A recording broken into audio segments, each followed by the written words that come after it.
ప్రతిరోజు కూడా రాగి పాత్రలో నీళ్లు తీసుకొని ఆ నీళ్ళల్లో ఒక బెల్లం ముక్క కలిపి ఆ బెల్లం కలిపిన నీళ్లతో సూర్యుడికి అర్ఘ్యమిస్తూ ఉంటే ఇంట్లో ధనం స్థిరంగా ఉంటుంది. ఇంటి యజమాని ఈ పరిహారం చేయాలి. అలాగే శుక్రవారం తెల్లటి వస్తువులు, గురువారం పసుపు వస్తువులు, బుధవారం ఆకుపచ్చ వస్తువులు వీలైనప్పుడల్లా దానం ఇస్తూ ఉండండి. స్థిరలక్ష్మి అనుగ్రహం ఉంటుంది.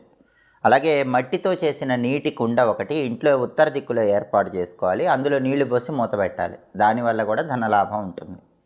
మెటల్తో చేసిన తాబేలు బొమ్మ అంటే లోహంతో చేసిన తాబేలు బొమ్మ ఇంట్లో ఉత్తర దిక్కులో ఉండాలి.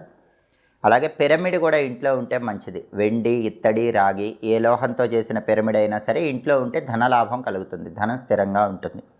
ఇంట్లో గోడలకి చీలికలు లేకుండా చూసుకోవాలి.